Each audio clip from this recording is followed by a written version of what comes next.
I just got word from the shelter that they have a 3-year-old Chihuahua mix, possibly some Pomeranian in there. They said he was picked up on the streets as a stray, and when they picked him up, they said he seems just terrified. And since he's so timid, he's getting overlooked time and again at the shelter. That doesn't bode well for Tater, who's quickly running out of time. Is that you? Hey, you look scared back there. How about I come in there and say hello? I'll go slow.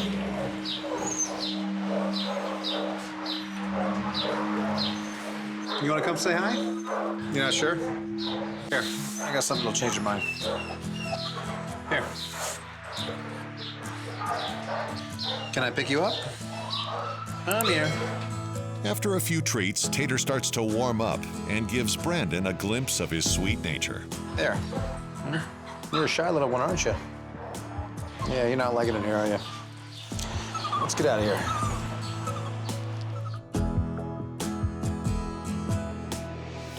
At the ranch, Brandon and Tater make a quick stop for Tater's red training collar.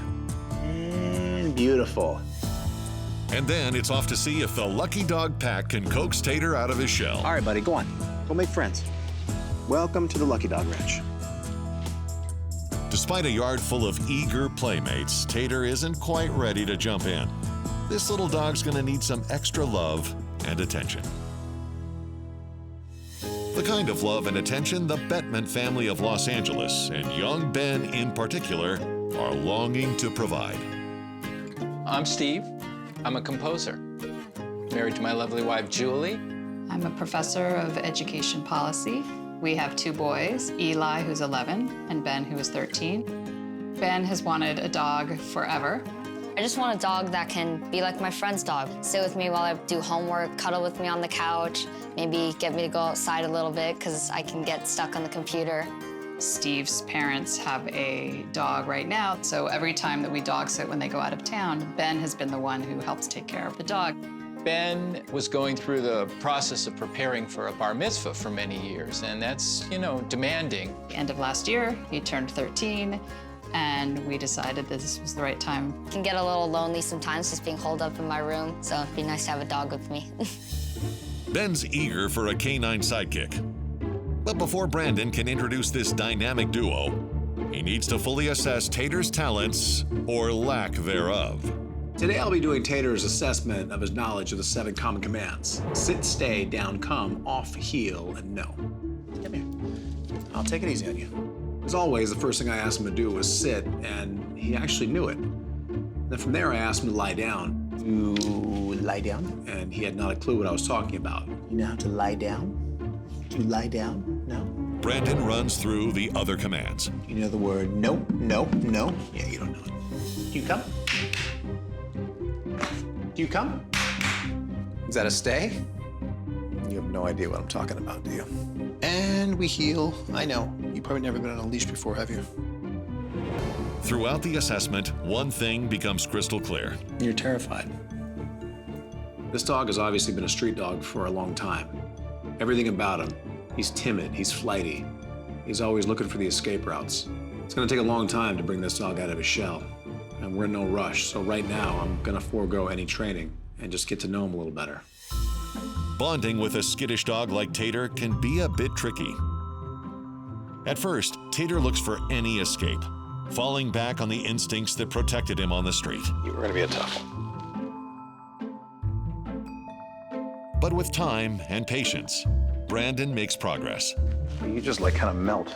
Until Tater is, at last, comfortable in his arms. But this attachment presents a new problem. Tater was hanging out with me in the house when I had to go outside and grab something from the dog closet. When I got outside, I heard a bunch of screaming inside the house. So instantly I grabbed a monitor. I see the issue right away. His level of anxiety got worse with each passing minute. You could see the state of panic this dog was in. But then things took a turn for the worse. he got his head stuck inside the dog gate. And at that point, it got dangerous. So I ran back in the house, and right as I opened the door, he's still screaming with his head stuck inside the gate. Come here, come here, come here, come here, come here. It's okay, come here, come here. As I picked him up, I felt his heart beating out of his chest. You all right? You don't like being alone, do you? Over the next few days, Brandon sees similar behaviors that lead to a conclusion about Tater. This dog has separation anxiety. A lot of dogs have separation anxiety that's no cause for alarm. But every now and then, you meet the one that could hurt himself. And I have that one right now. I need to make sure that I form a game plan to solve this problem once and for all.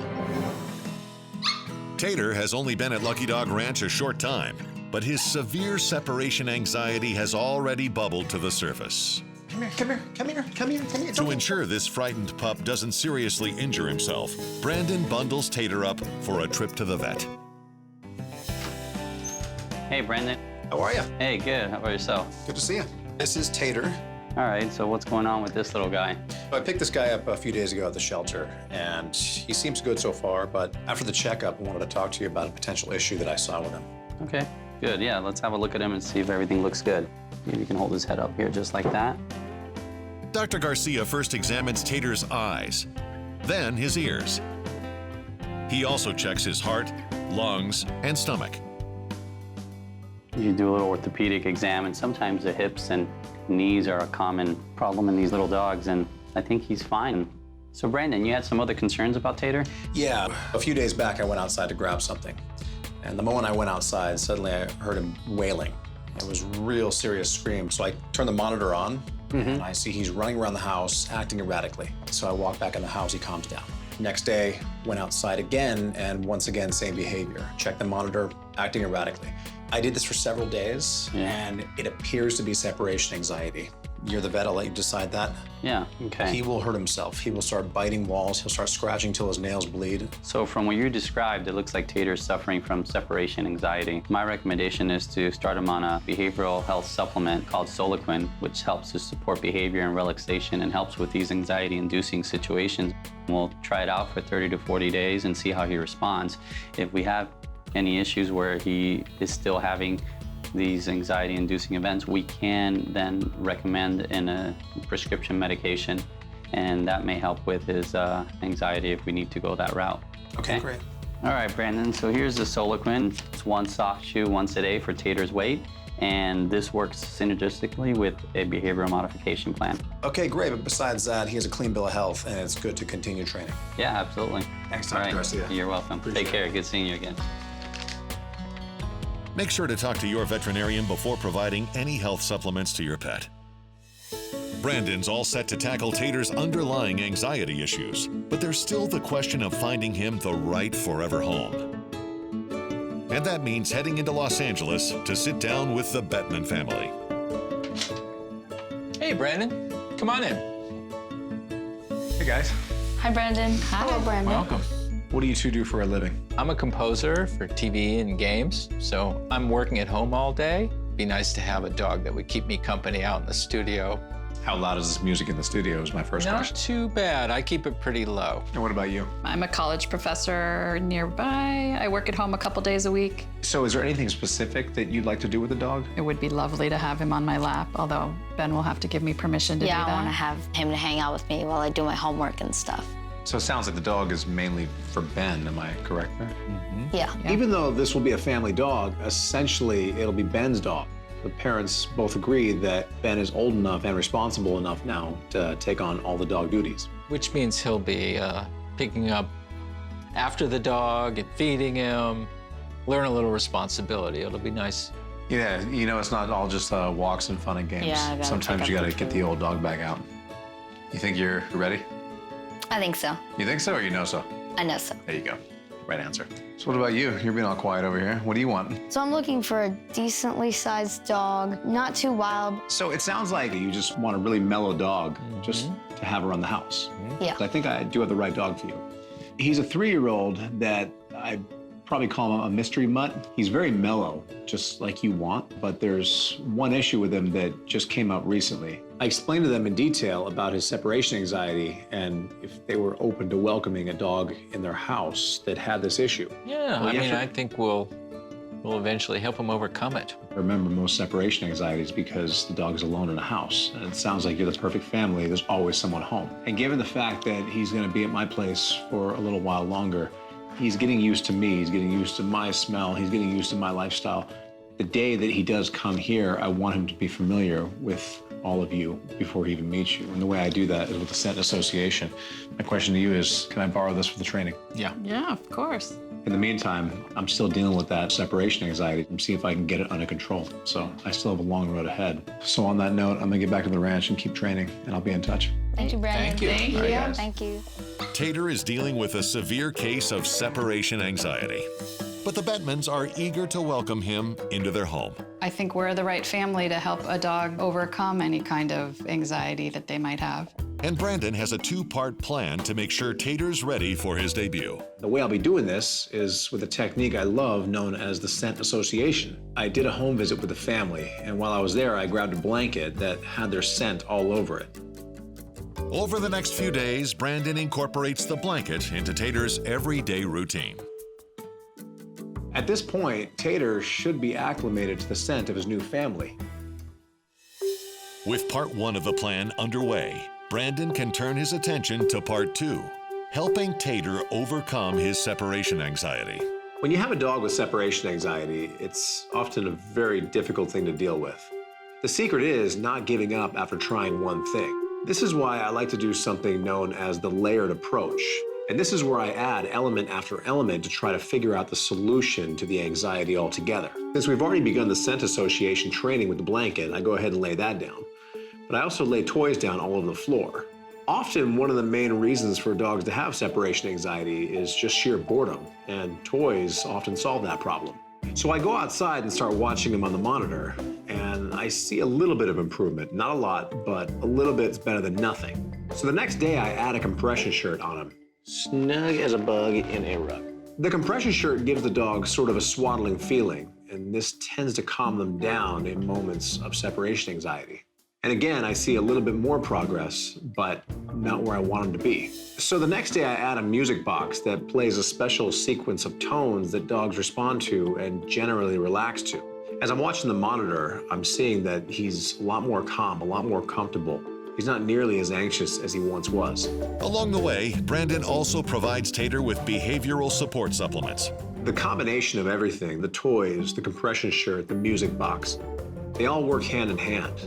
Now that Tater's well on his way to mastering his fear of being alone, And we come. mastering the 7 common commands is a piece of cake. And we come.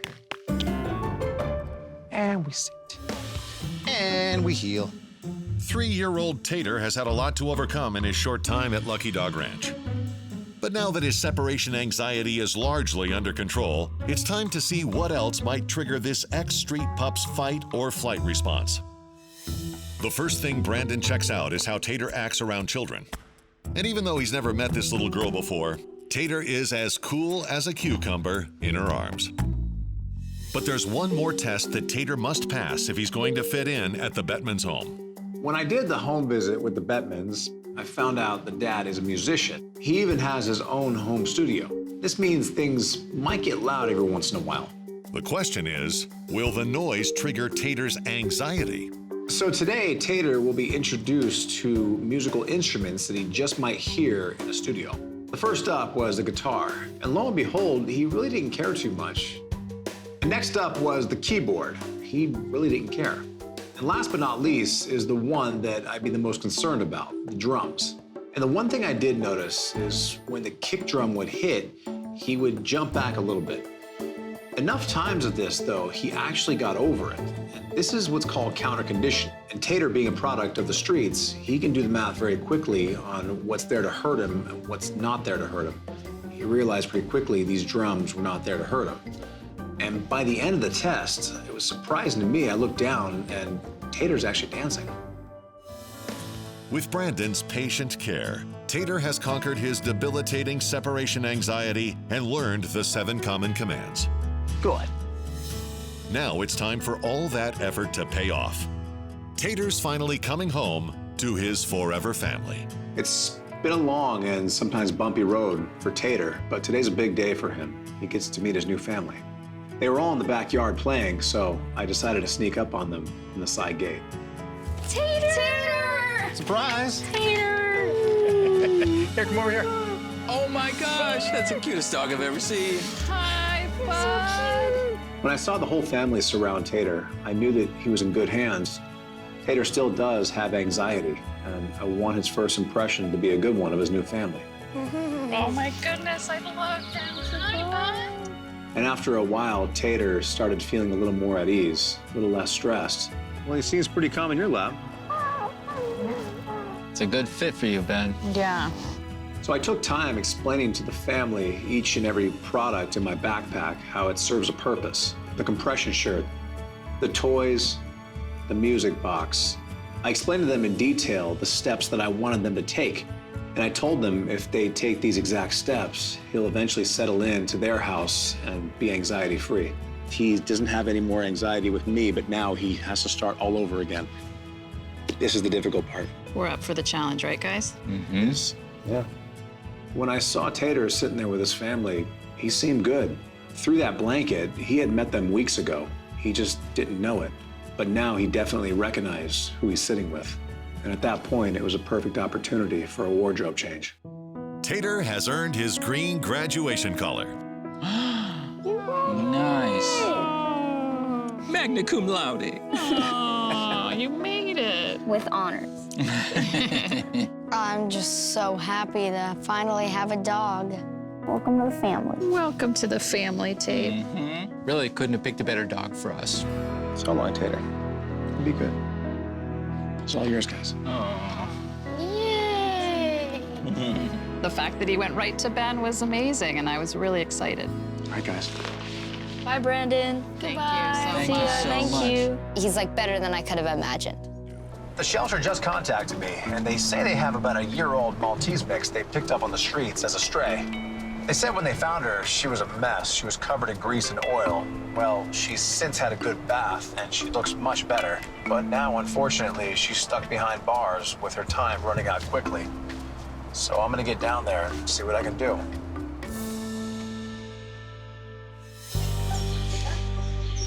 Is that you? Is that you? I think it is. Yeah, it is you. The bath that Minnie got at the shelter might have her looking better, but she doesn't appear to be happy about her living situation. I'll tell you what, let me in there. Let me in there. Let's get acquainted. Back it up. Back it up. There you go. All right. First things first. Let's find out if you're a lap dog. Oh, there you go. Almost there. There you go. Look at that. Okay, we got step 1 out of the way. You know what step 2 is? Let's get you out of here. Come on. 1, 2, 3, and you are free. Things are finally looking up for Minnie as she finds her way out of the shelter. And back at Lucky Dog Ranch, where she receives her red training collar. Oh, look at you. Perfect fit. Okay, come on. Let's go meet the pack. Go on, go play. Welcome to the Lucky Dog Ranch. Even though Minnie is small, she has a big personality. And she immediately makes friends with all the other dogs at the ranch. And while she is energetic when she plays, she is calm when she's picked up and seems to love being in Brandon's arms. This could make her a good match for a woman in Riverside, California. Jean is a retired paralegal who's had dogs her entire life, until a fall several years ago made taking care of a canine companion impossible. So it's put a big hold on my life and my activities. I'm at a point where I've finished all my physical therapy, and it's time to start putting my life back together again. I would like to be more active, getting together with friends, and I've always taken my dog with me. I miss that tremendously. So I knew of Brandon, and I knew of the wonderful work that he did with rescuing dogs and rehoming dogs for people. So I thought, well, I'll just contact and see if anything could happen. Come on. Before Brandon can determine if Minnie is the right dog for Jean, You get up here. he'll need to find out what this Maltese mix can do. Today I'll be doing Minnie's assessment of her knowledge of the 7 common commands, which are sit, stay, down, come, off, heel, and no. Do you know how to sit? That's not a sit. I asked her to stay for me, Do you know how to stay? and she starts walking the opposite direction. And then I see if she can lie down. Do you lie down? Do you know what I'm talking about? No? Okay, I will take that as a no. And then ironically, when I wasn't asking her to do anything, she goes ahead and lies down for me. Now that's a lie down. You know, you're not playing by the rules here. I called her to come to me, Do you come? and she sits there with a very confused look on her face. That's not a come. She had no concept what the off command was, and when I tried her on a heel, she was lagging back and weaving behind my legs. So the final conclusion here is this dog has no training, and to make things worse, she has almost no attention span. So I'm gonna have my hands full with this dog. I have no idea where to even begin. 1-year-old Maltese mix Minnie has sweetness to spare, Sit. but she's a little lacking in the attention span department. Brandon gives her some time to focus on settling in at the ranch while he sets his sights on finding her a potential adopter. Today I'll be doing a home visit with Jean to see if she's a good match for Minnie. Hi, Brandon. Come on in. The moment I got in Jean's house, I noticed that she walks with not only 1 cane, but 2 canes. And furthermore, I see a walker off to the side. Do you use the walker consistently? I use the walker pretty much every day and the canes, and my balance is not as good as it used to be. Okay. And I have the best strength and stability on the left side. So I'm hoping that my new forever companion can function for me on the right side of my body so that I don't have to let go of my grip on the left side. Gotcha. And I can maintain my balance better that way. Gotcha. So when you reached out to me, you indicated that your doctor recommended that you Yes. get a dog. Can you tell me a little bit about that? I'm a survivor of a plane crash, and it's left me with PTSD and some anxiety. I was 13 years old, and the plane had just lifted off the ground, and a plane was too far out on the runway waiting to take off. The wheels of our plane rolled over the top of the plane, and it brought it down, and it tumbled. Jean's story, it's intense, to say the least. And now I see exactly why she wants a dog. I've had a lot of dogs. They gave tremendous support and tremendous love. And my friends have heard me say, when you live alone, you need something to say I love you to every day. So obviously you're feeling a void in your life now. Oh, phenomenal void. What do you generally do throughout the day? I love to read, and I do some handwork. I love to crochet and make things that I donate for charitable purposes. And we have a lovely dog park here, and that would be great for my new companion. I have the perfect dog for that. You do? Yeah, she's a Maltese mix. She surprisingly has the right amount of energy outside. In the house, she is a couch potato. She sits around and pretty much does nothing all day. It's my kind of dog. I just rescued her recently, so I have a little ways to go with training. There's a few things I want to test, obviously, but everything looks good right now, especially for your lifestyle. So Okay. I'm gonna get back to the ranch, and Okay. I'll be in touch. Okay, thank you so much. Given the fact that Jean walks with a walker, if I can't acclimate Minnie to something like that, that could be the deal breaker. So now I know Jean a little better. I have a game plan. It's time to head back to the ranch. While training Minnie in the 7 common commands, Brandon pays special attention to the heel command because of Jean's difficulty walking. When I spoke with Jean, she told me that she needs Minnie to specifically walk on the right side because that's her stronger side. On any given day, this would pose a big issue because most dogs are trained on the left. But it's not a problem with Minnie because she had absolutely nothing when I assessed her. So I am starting with a blank slate, so it puts me in a good running here to actually get success going today. So I put a treat in the lure stick and I hold it about 6 inches away from her snout. All right, see that? Follow it. And from there, we just start walking. I say the word heel, Give me a heel. and as long as she's focusing on that treat, she's gonna walk perfectly with me. That's a heel.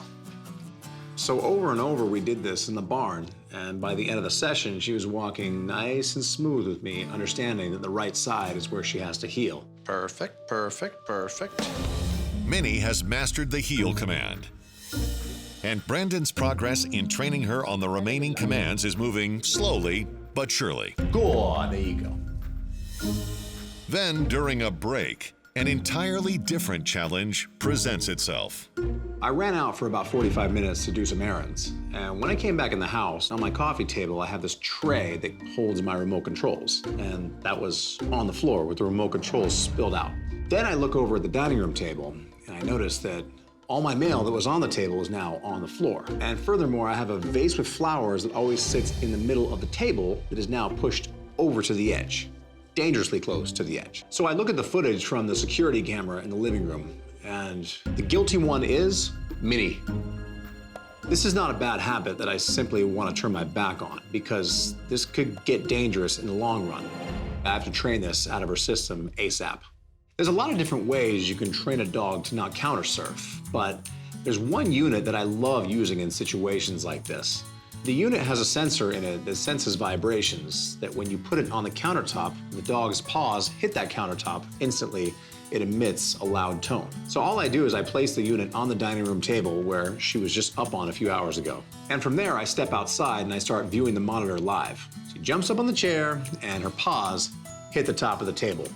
When it does, she hears a loud beep that she does not like. Instantly, she jumps off. So now Minnie's connected the dots with the dining room table. So lo and behold, she goes back to the coffee table. And the second her paws hit the coffee table, it senses the vibration and it emits the sound, and she simply jumps off the coffee table. I went ahead and viewed the monitor for another 15 minutes, and what do you know? Minnie learned. She learned that the couch is a much quieter place to lie down. Give me a sit. After an unexpected detour from basic training, Give me a down. Brandon is back to the task at hand. Oh, that's a down. And we stay.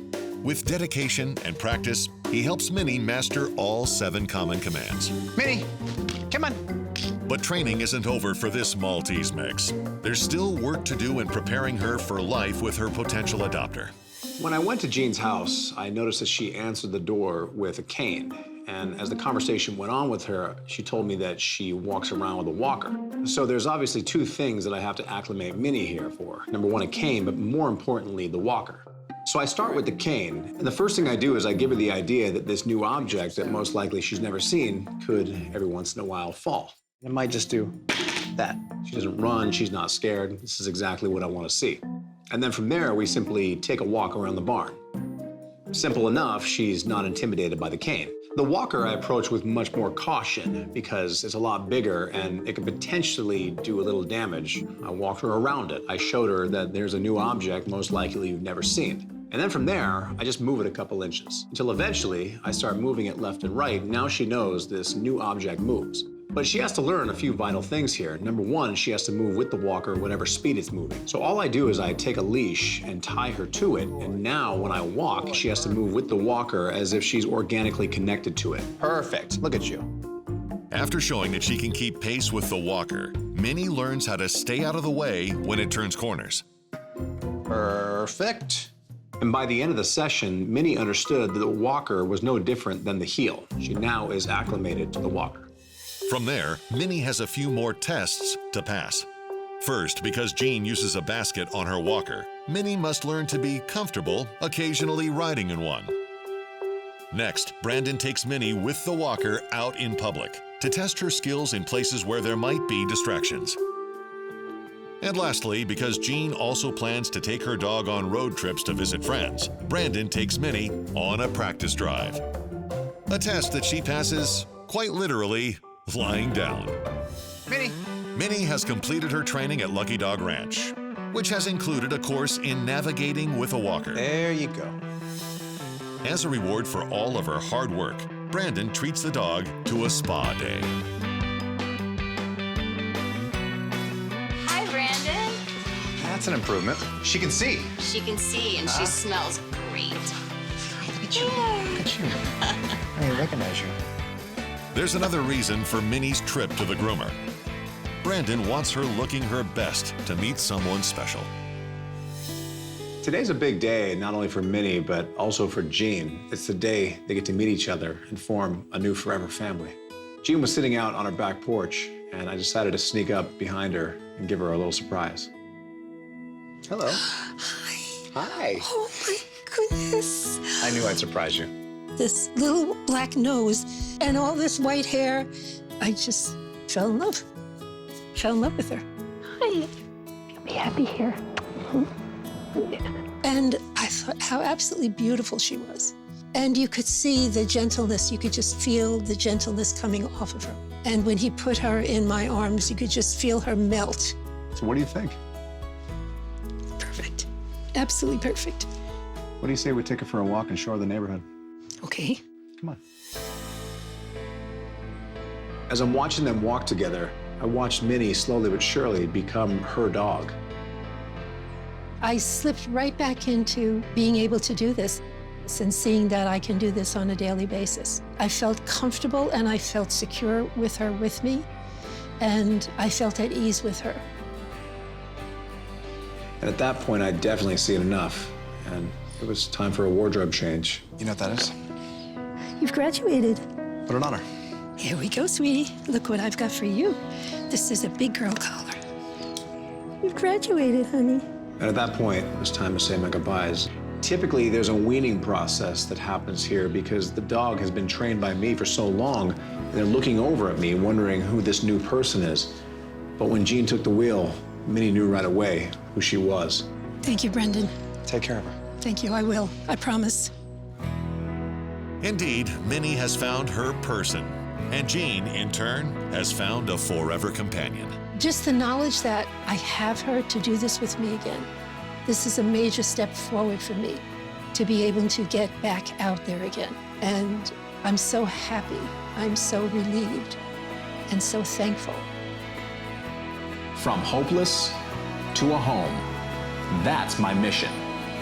One dog at a time.